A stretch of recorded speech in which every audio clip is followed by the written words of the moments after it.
Hello guys, আসসালামু আলাইকুম। Welcome back to SSY ব্লগে। তোমরা সবাই কেমন আছো? আশা করি আলহামদুলিল্লাহ সবাই অনেক অনেক ভালো আছো।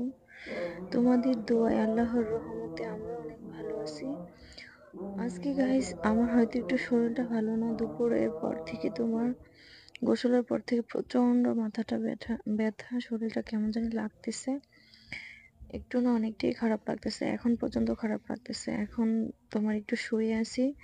আসলে আজান দিয়ে ফেলছে, এখন নামাজ পড়তে চলে যাব। তাহলে একটু খারাপ লাগলেও উঠতে হবে, কিছু করার নাই। শরীরটা একটু না প্রচন্ড খারাপ লাগতেছে, মাথাটা এরকম খারাপ লাগতেছে, মাথাটার সাথে সাথে পুরো শরীরটাই খারাপ লাগতেছে। দেখো না গাইজ, যদি আজকে আমার একটা সন্তান থাকতো, একটা মেয়ে বা একটা ছেলে থাকতো, তার মার পাশে থাকতো, আমার কি লাগে সেটা দেখতো। যখন আমি অসুস্থ হই তখন সব থেকে বেশি সন্তানের মানে না থাকার কষ্টটা আমি বুঝতে পারি। আমার গায়ে একটু জ্বর আছে, তা আমি এখন উঠে বসছি একটু তোমাদের সাথে ভিডিও করে, তারপর এখন নামাজ পড়তে চলে যাব।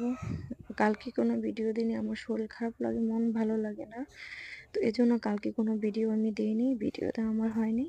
তো আজকে ভাবলাম যে একটা ভিডিও দিই, আমার শরীরটা তো একটু খারাপ লাগে, একটা ভিডিও দিই। তো দেখো না, যে আজকে যদি আমার সন্তান থাকতো, আমার সন্তানে আমার সুখে দুঃখে পাশে থাকতো, আমার কি লাগতো না লাগতো খেয়াল রাখতো, ছোট হোক আর বড় হোক। তখন আমরা যখন ছোট ছিলাম তখনও মা বাবার খেয়াল রাখছি, এখনো যে বড় হয়েছি এখনো খেয়াল রাখি।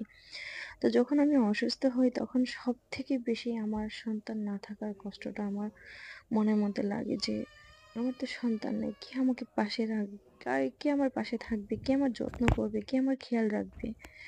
তো এগুলো ভাবতে ভাবতে না তখন আরো বেশি অসুস্থ হয়ে যায়।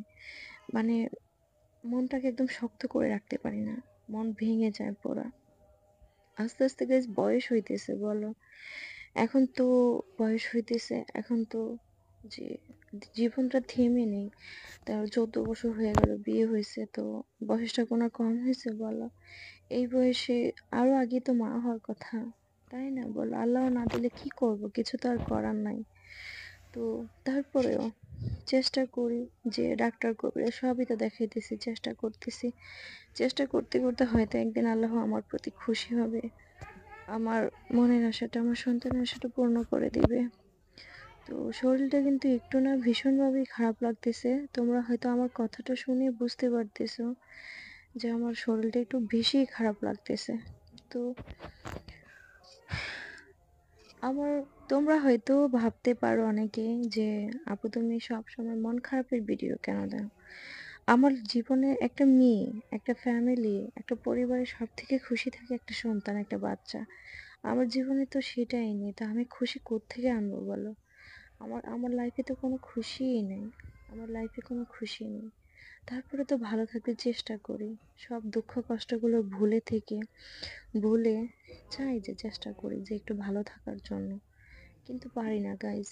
মাঝে মাঝে মানে এতটাই খারাপ লাগে যে সন্তান না থাকার কষ্টগুলো একটা মেয়েকে কিভাবে যে দেয়, সেটা যার সন্তান না যে সেই একমাত্র বুঝতে পারবে। যে সন্তানের জন্য কিন্তু মা কিন্তু হাজার কষ্ট সহ্য করে নেয়, কিন্তু আমার তো তাওই নেই। তা আমি আমার কষ্টগুলো কে বুঝবে বলো? আমার কষ্টগুলো কে দেখবে বলো? আমার পাশে কে থাকবে বলো? তো এটাই তোমাদের সাথে বললাম।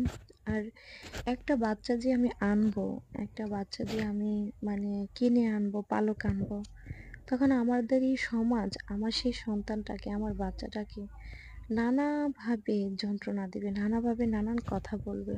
ওইটা আমি মা হয়ে সহ্য করতে পারবো না। এইগুলা চিন্তা করতে করতে না 14টা বছর ধরে আমি কোনো বাচ্চাই আনিনি। যে আল্লাহ তুমি আমার নিজের সন্তান দাও, আমার সন্তানকে কারো কিছু বলার সাহস থাকবে না। এগুলা ভাবতে ভাবতে না, এই সমাজের ডরে, এই সমাজের মানুষের ভয়ে না আমি একটা বাচ্চা আনিনি এখনো। তো এবার আশা করছি যে তোমরা হয়তো আহ খুশি হবা। এবার আশা করছি যদি আমার হাজবেন্ড আসবে ইনশাল্লাহ, যদি আমাদের সবকিছু ঠিক থাকে তাহলে তো কোনো কথাই নেই। যদি না হয় তাহলে এইবার একটা সন্তান, একটা বাচ্চা নিয়ে আসবো ইনশাল্লাহ। তাকে মানুষের মতো করে মানুষ করতে চেষ্টা করব, লোকের কটু কথা থেকে দূরে রাখতে চেষ্টা করব ইনশাল্লাহ।